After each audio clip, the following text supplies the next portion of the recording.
samo skupština, izvršna i zakonodavna vlast. Mi imamo krizu cjelokupnog sistema i pokazuje se da Brčko-Distriktsko konačnu arbitražnu odluku, za kojem smo se mnogi od nas zalagali, pokazuje nesposobnost da nosi teret samo zakonodavstva.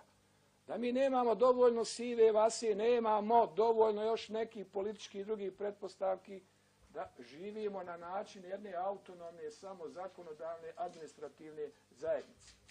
Udio u platama i materijalnim troškovima uposlenika. Ono što sasvim sigurno kao drugi element se provlači, a koji izaziva ovako jednu zabrinutost, to je grantovi posticaj u odnosu od 70 miliona konvertibilnih maraka. Jedan dio ovih grantova jeste temeljen na zakonu, ali veliki dio nije. Niti imate programe, niti imate politike putem kojeg se ovo finansira, niti imate praćenje utroška ovih sredstava i procjenjivanje efekata. Ovo što piše u zakonu, u članu 7, pa se kaže, su pitanje grantovi iz kojeg se vidi ili potkrepljuju ove moje tvrdnje da grantovi su doneseni na nivou neke političke samovolje, nekog političkog dogovora, a da iza toga ne stoji ni bilo kakav programski koncept, niti korisnici koji su birani kao korisnici ovih sredstava se mogu uklopiti u neke javne interese, zajedničke interese na nivou Brčkog distrikta. Evo krenimo od onih o kojima se možda neće. Kao što vidite, komisija je sa 3 glasa za, 1 protiv.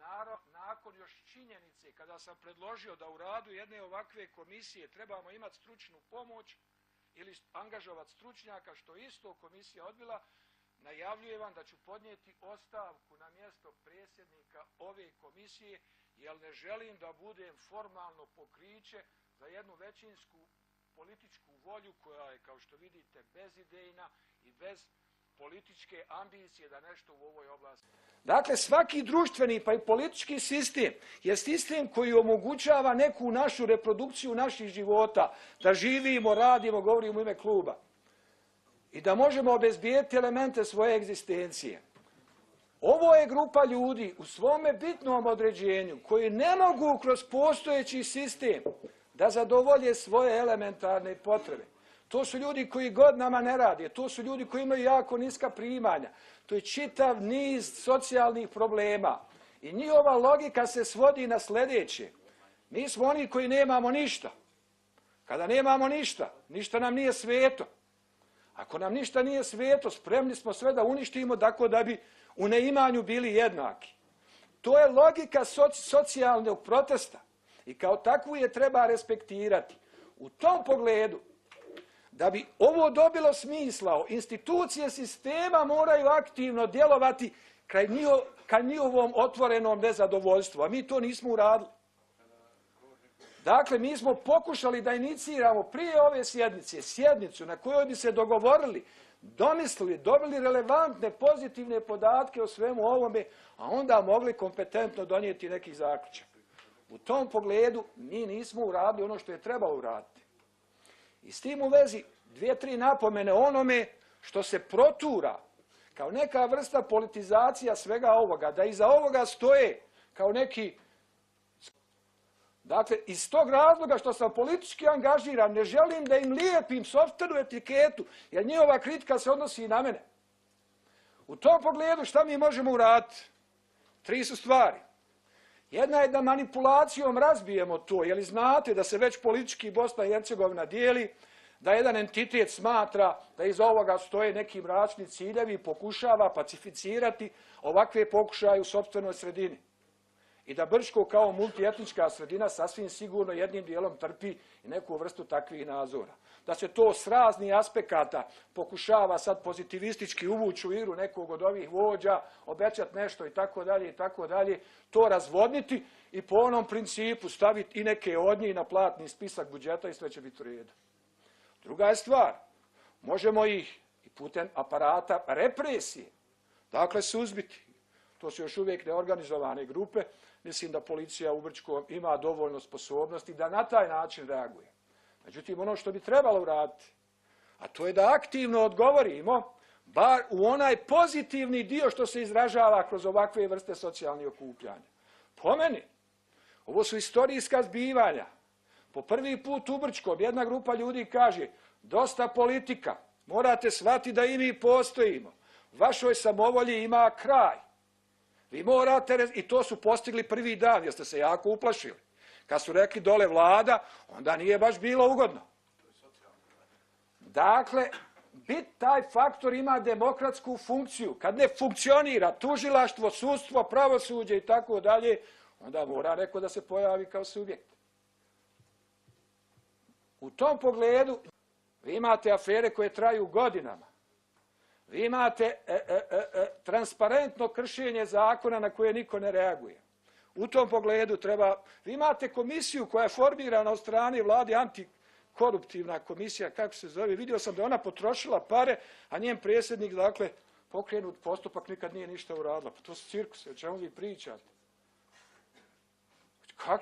Kakva borba protiv korupcije? Ili ova naša komisija koju smo formirali, nek ne zamjeri Ivan, ali pazite, formirana na način od predstavnika vladajuće strukture bez opozicije, ona samo može imati zadatak u svu Ivanovu umješnost da stvori jedan privid da se nešto radi.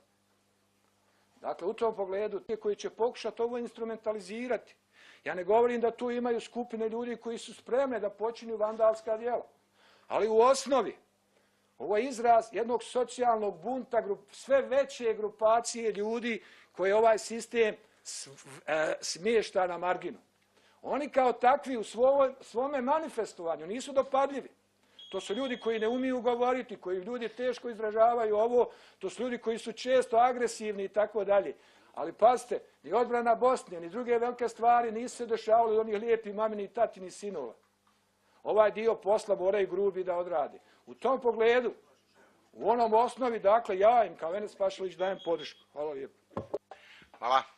Izvolite, gospodine gradonačelniče. Da komentirate ovo moje pitanje. Pod jedan iz onoga što kažete je činjenica da ste izvršili cenzuru. Ja imam, dakle, primjerak prvobitnog teksta i drugog teksta u kojem su izostavljena ova dva navoda koja se tiču genocid u Srebrenici i agresija na Bosnu i Hercegovinu i Hrvatsku. Postavlja se pitanje koji su razlozi. Ovo o čemu vi govorite, bojim se da ne drži i neću komentarisati, jer ću gubiti vrijeme. Najjači argument koji možete potegnuti jeste da ste pokušavali da sačuvate neku vrstu objektivnosti i neutralnosti. Međutim, ovdje se radi o događaju koji se definira, samo definira kao susret u povodu genocida u Vukovaru i Srebrenici, a povodom agresije. Dakle, sam događaj se tako samo definira i vi ga morate kao takvog interpretirati. Time što ste ga cenzurisali u ovim elementima, vi ste zauzeli vrijednosni stav iza kojeg stoji, dakle, da se 2013. godine u javnim medijima ne mogu pojavljivati odrednice srebrenički genocid i agresija na Bosnu i Hercegovinu. Postavlja se sad pitanje o kakvim se to određenjima radi i po čemu su ona sporna. Pravobranilaštvo i ono što dobijamo kao izvještajima, onda držim da je pravobranilaštvo jedna od ključnih institucija u zaštiti imovine distrikta od kriminala i korupcije. Pored policije i tužilaštva, Direkcije za financije, čini mi se da je u ovome odnosu pravobranilaštvo ima ključnu ulogu što proizilazi iz ovlasti koje ima definirano zakonom o pravobranilaštvu u kojem se kaže da pravobranilaštvo ima zadatak zaštiti imovinu i financijska sredstva od svih oblika zloupotrebe, prati i proučava stanje u ovoj oblasti, obavještava nadležne organe i predlaže mjere za sprječavanje društveno štetnih pojava. Kao što ste da mogli da vidite iz ovih izvještaja koje smo do sad razmatrali, pravobranilaštvo se zadržava i to selektivno na navođenju određenih konkretnih stanja, bez ulaženja analizu i predlaganje mjera. Stoga smatram da u pogledu problema prisustva sistemske korupcije i kriminala, pravobranilaštvo nije odgovorilo svome zadatku. Svjestan sam da se može desiti da u narednih mjesec dana nećemo izglasati budžet.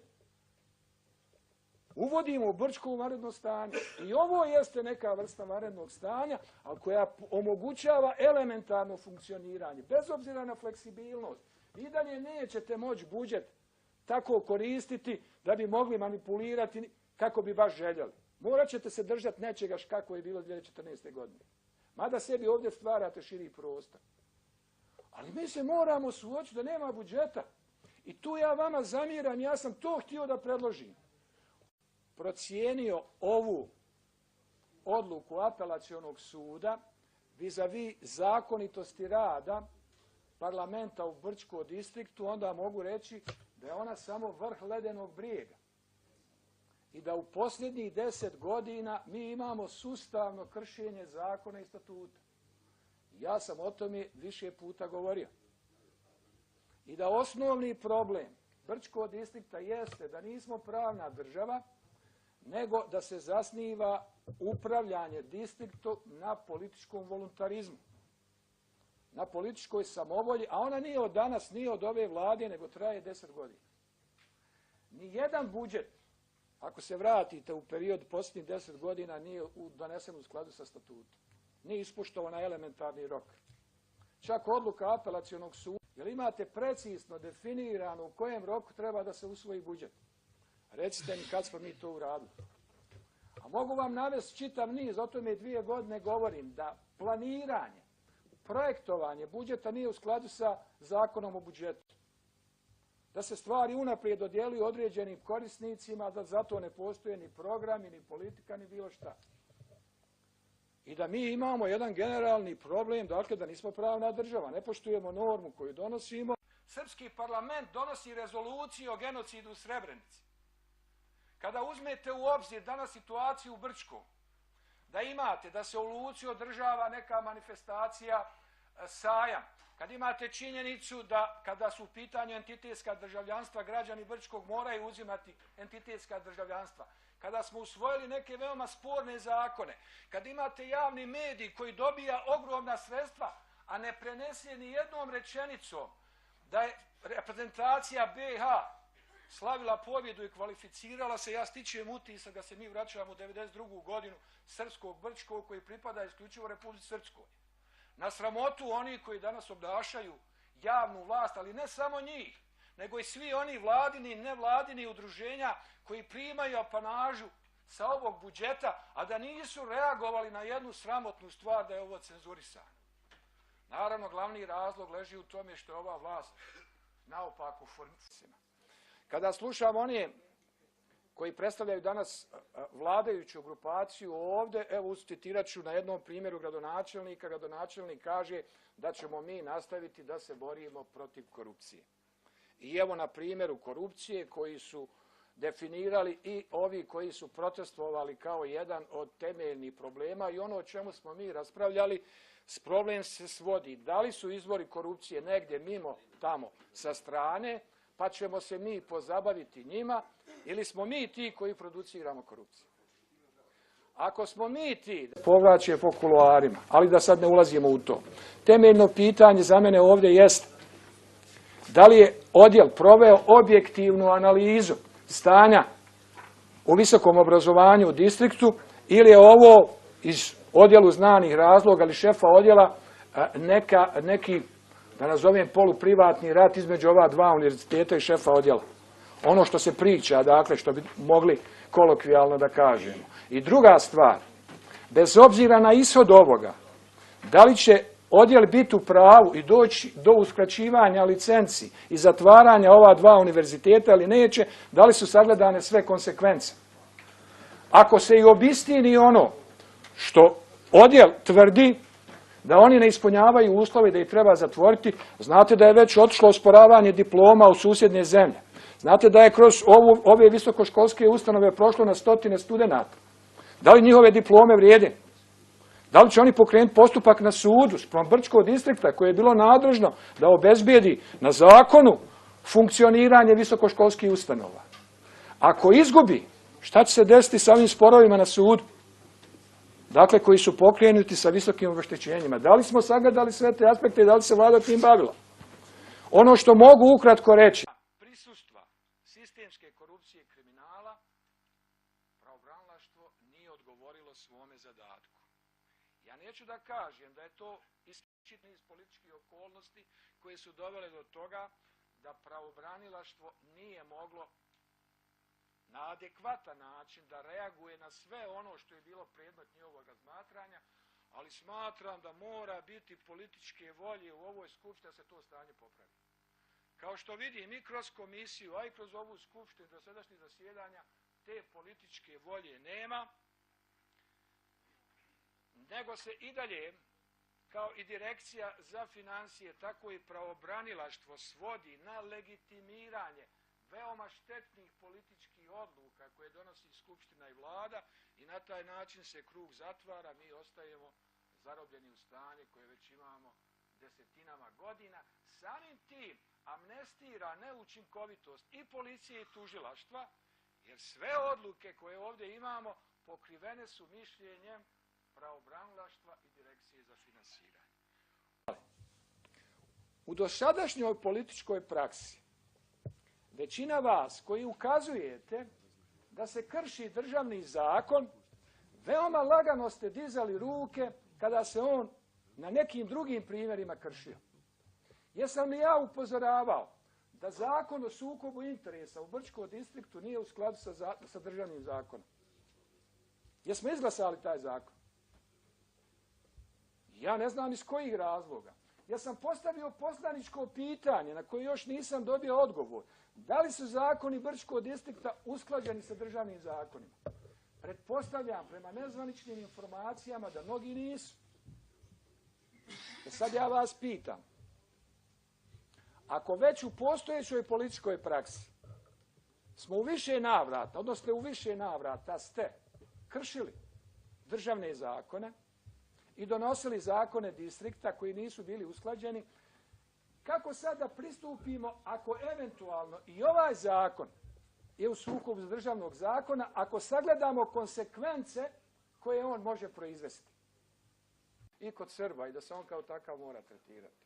Ono što vi na ovom nivou subjektivno, kroz ove diskusije, dakle očigledno ne doživljavate problem ozbiljno, nego ga pokušavate kroz neki program mjera koji ste tam, pretpostavljam, sačinili, a da niste opet konsultirali, po meni je trebalo je konsultirati cjelokupnu skupštinu, formulirali, pokušat ćete da jednim dijelom manipulacijom s jednih broja ljudi koji rukovode ovo nekim obećanjima socijalnih davanja i tako dalje, da ih stavite na platni spisak kao što vodite i masu predstavnika nevladinih organizacija i tako dalje, amortizirate sve ovo što se dešava. Ono što se dešava tamo je isto vrsta nekog pritiska koji sad represivni aparat vrši, a opet ponuka nekim od diskusijama. Tamo je danas privedeno oko 10 ljudi.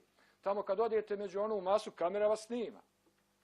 Sve to ukratko, na kraju, ako istinski postoji problem, će dovesti do toga da će se sistem sam urušiti ili će ga neko danas, sutra, za mjesec, 3 godine dovesti u pitanje.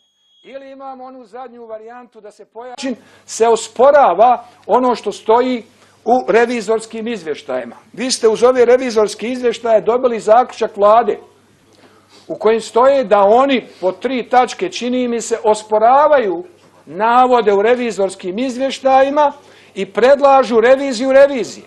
A da nijednom riječju nisu rekli šta je u sadržajnom smislu sporno kada su u pitanju revizorski izvještaji. U čitavom nizu rasprava koje smo ovdje vodili, isto tako, revizorski se izvještaji su se osporavali na način ne pobijanja tvrdnji sadržani u revizorskim izvještajima, nego otprilike da su revizori sebi mimo zakona povećali plate, da politika utiče na njih i tome je slično i tome je slično. Sve su to neki vrijednosni stavovi koji nemaju veze sa konstatacijama sadržanim u revizorskim izvještajima.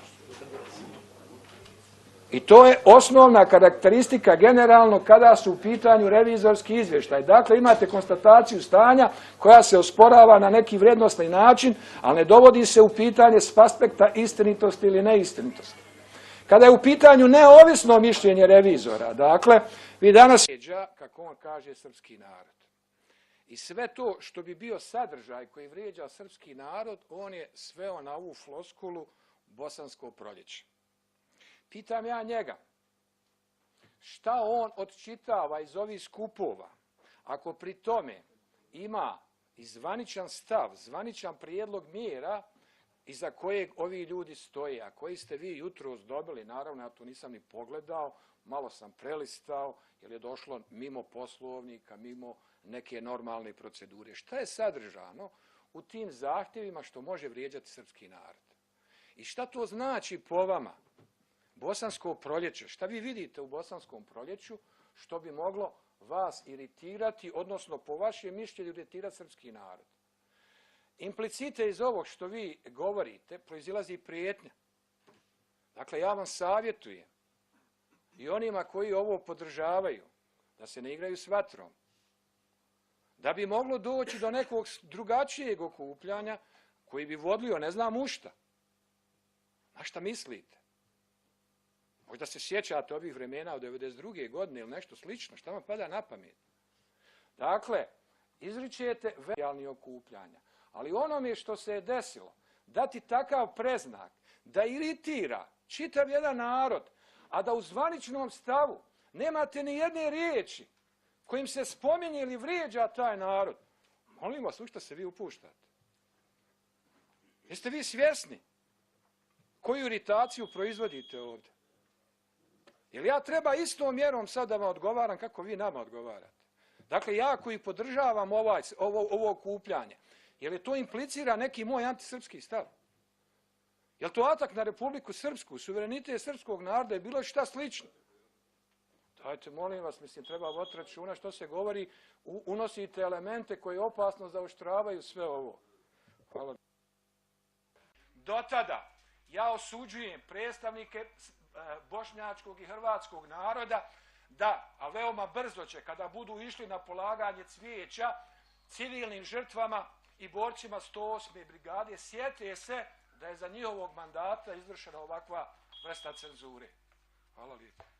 Ne drži. To što će se grupa građana okupiti da bi izjasnila neki socijalni bunt, socijalni protest, a da će se spletom okolnosti među njima nalaziti 99% Bošnjaka, ne znači i ne implicira da samo to okupljanje Bošnjaka izaziva neko antisrpsko raspoloženje. Dakle, ja ne vidim odakle izvlačite tu logiku. Druga stvar, ako su oni tražili ostavku vlade, pa vi onda to tretirate kao antidejtonsko, ili ne znam, antikonačnoj arbitražnoj odluci i tako dalje i tako dalje. Vaša stranka u Republici Srpskoj poziva na vanredne izbore i poziva vladu Milorada Dodika da podnese ostavku. Ili je zavila u crno Republiku Srpsku. I to ne tumačite kao neko antidejtonsko ponašanje. Zašto u Brčkom? Imate drugačiju logiku. I zašto ne uviđate opasnost teze s kojom baratate? I da su se okupljali po principu nacionalnog. To ne znači da je antihrvatsko, antisrpsko, antialbansko i tako dalje. Da bi tako bilo, u svojim političkim zahtjevima moraju imati nešto što sadrži antisrpsko, antihrvatsko, antialbansko i tako dalje. Šta ste, osim sporadičnih frustracija koje ste eventualno mogli čuti nezadovoljnih ljudi kompozicijom dejtonskom, ne kažem da takvo nešto niste mogli čuti, iz čega drugog odčitavate nešto što bi moglo iritirati srpski narod u Brčkom, da se kontra tih, ne da se okupe po nekoj drugoj osnovi, nego kontra tog okupljanja oni okupljaju i da eventualno to dovede do nekog sraza i sukoba. Molim vas, prizivati nešto, takvu logiku da je na djelu trenutno, u najmanju ruku nije umjesno. Hvala. Hvala. Evo gospodin Burić.